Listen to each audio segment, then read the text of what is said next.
اسلامی سال کا دوسرا مہینہ صفر المظفر ہے۔ اس کو صفر اس لیے کہتے ہیں کہ بعثت نبی سے پہلے محرم الحرام میں جنگ و جدل حرام تھی، اور ماہ صفر میں اہل عرب گھروں کو چھوڑ کر جنگ کے لیے نکل جاتے تھے، اور جنگ و جدل کی وجہ سے خون خرابہ ہوتا، مرد مارے جاتے، اور جنگ میں مصروفیت کی وجہ سے معاشی حالت ابتر ہو جاتی، بھوک و افلاس بڑھ جاتا، بیماریاں پھیل جاتی، جس کی وجہ سے اس ماہ کو صفر یعنی گھروں کو خالی کرنے اور بھوک و افلاس کو بڑھانے والا مہینہ کہا جانے لگا۔ اس ویڈیو کو آگے دیکھنے سے پہلے آپ میرے چینل کو سبسکرائب کر دیں اور بیل آئیکن کا بٹن بھی کلک کر دیں تاکہ آپ کو اتنی ہی پیاری پیاری ویڈیوز ملتی رہیں۔ شکریہ۔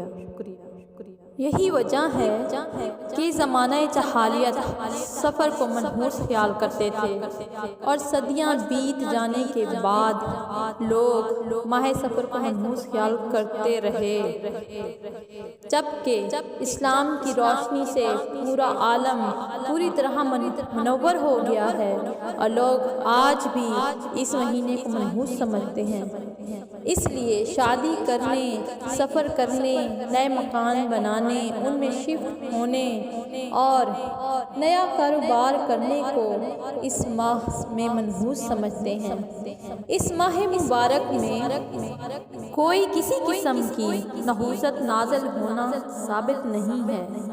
سرکار دو عالم صلی اللہ علیہ وسلم نے اس ماہ کسی قسم کی نحوست کی سختی سے تردید کی ہے، اس لیے سفر کے ماہ کو پورا نام صفر المظفر یا صفر الخیر دیا گیا ہے، تاکہ اس ماہ کو نحوست والا مہینہ نہ سمجھا جائے، بلکہ اس ماہ میں انجام دیے جانے والے کاموں کو نامراد اور منحوس سمجھنے کا تصور اور ذہنوں سے نکل جائے۔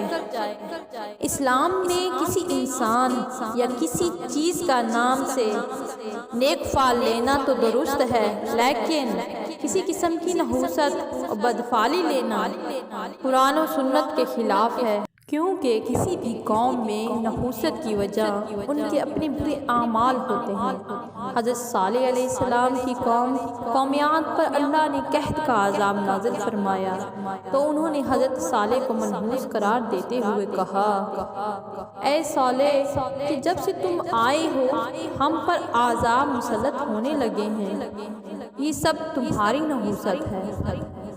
تو حضرت صالح علیہ السلام نے فرمایا کہ یہ سب سختیاں اور برائیاں میری وجہ سے نہیں، بلکہ یہ تمہاری بدعمالیوں کی وجہ سے ہے۔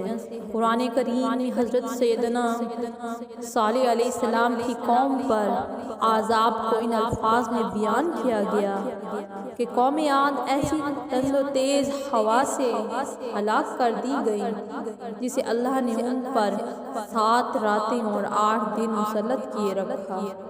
دراصل یہ نحوست ان کے اپنے اعمال کی وجہ سے تھی۔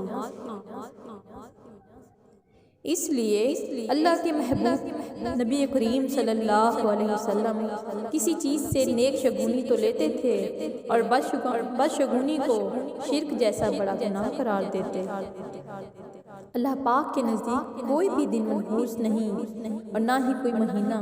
اسی طرح ماہ صفر کی 2 ہجری میں حضور پاک صلی اللہ علیہ وسلم نے سیدنا حضرت علی رضی اللہ تعالی عنہ اور حضرت فاطمہ رضی اللہ عنہ کا نکاح فرمایا، جس کے گواہ سیدنا حضرت ابو بکر رضی اللہ تعالی عنہ اور حضرت سیدنا عمر رضی اللہ تعالی عنہ تھے۔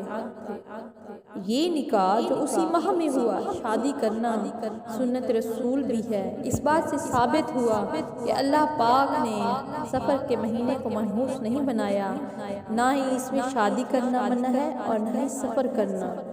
اللہ ہمیں ان دنوں میں اپنی یاد کی زیادہ سے زیادہ توفیق دے۔ رسول کریم صلی اللہ علیہ وسلم نے سفر ہجرت اسی ماہ کی 27 تاریخ 13 نبی کو فرمایا۔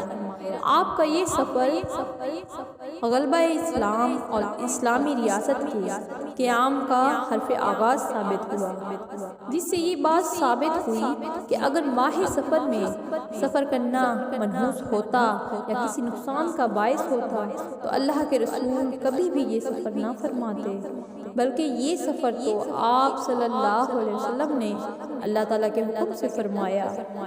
اللہ پاک آپ کو اور ہم سب کو اسلام کی سمجھ بوجھ عطا فرمائے، آمین۔